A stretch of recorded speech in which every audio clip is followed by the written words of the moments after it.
So I watched the president's remarks in their entirety and the attorney general, among others. I want to start with this.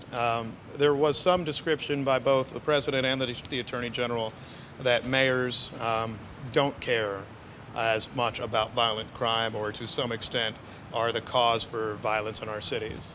Let me dispel that notion. I'm not here to get in a back and forth necessarily, but every day we get crime reports every day. I talk to crime victims or families of victims, and every day and every night my heart is broken by the amount of violent crime we see in our city.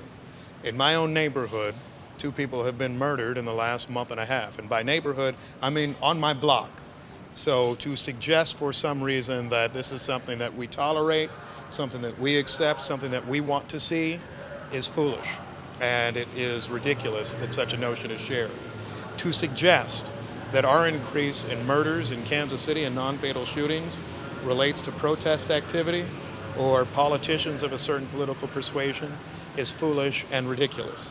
As anyone who lives here, anyone who's covered events here knows, we've had an increase in murders year over year, I believe since 2016. That has been a challenge for us. It's something that's confounded me, that's confounded our police chief, it's confounded the predecessor mayor, the predecessor police chief, and it's something that Kansas City is trying to work on each and every day. So let's talk more specifically about the Operation Legend, and my view of federal assistance in Kansas City. First of all, we welcome federal assistance in a narrow and specific way. Operation Legend was discussed with me most recently by the United States Attorney. We talked as recently as today, and it was discussed as a pinpointed operation that looks to solve uncleared murders, particularly murders of young people, particularly tough cases, and it uses the resources of the federal government to do things like studying ballistics on firearms, does things like tracking illegal weapons across state lines. That's at least what it has been sold to us as. What we don't want this operation to be in any way is that what we have seen in Portland.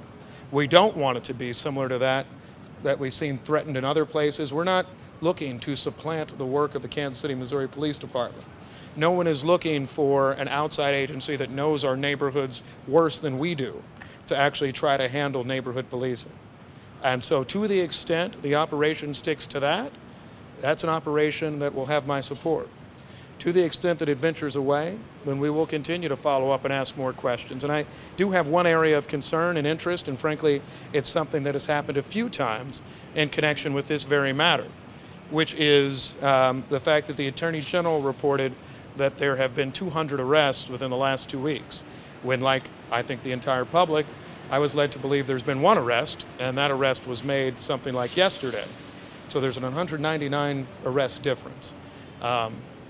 I say that not to pick a fight, but I say that to just say, hey, let's try to get consistent views and consistent facts for how we're handling this investigation. Let's also continue to look holistically at how we solve murders and violent crime, right? There's prevention, intervention, and enforcement. Prevention, intervention, and enforcement. This is heavy duty on the enforcement side, but we have to make sure, working with federal agencies, and I talk to them a lot actually, right? We're looking at those other areas. How do we intervene in cycles of violent crime? How do we actually make sure that we're preventing in more situations? How do we make sure that we are not actually attacking communities? There is something the president said that I have grave disagreement with, where he tried to link the Black Lives Matter movement, recent protest activity, to the fact that there's been an increase in violent crime in American cities. I don't believe that to be the case. I don't think there's real data to support that, and Lord knows there's not that data in Kansas City. We've had an increase in shooting activity, unfortunately in homicides, since almost the beginning of the year. And so to suggest otherwise is to try to not just dog whistle, but frankly dog bark about racial politics. It's to try to divide our community and our country. It's wholly unnecessary, and it doesn't help us solve a single violent crime incident. So coming out of this, I will continue to talk to the United States Attorney. I will continue to work with our police department, and we'll continue to try to make sure we're solving violent crimes, whether it's under this operation or anything under the sun. I want to find justice for Legend Talafero's family. I want to find justice for all of the families who have relatives whose lives were cut short. But to get that justice, you don't have to attack others in the community. To get that justice, you don't actually have to claim that cities are failures. And to get that justice, you don't have to make our community part of a political ploy in an election year. And so that's the sort of work and the effort that I'm committed to. That's the sort of rank and file work that I know our police department is committed to.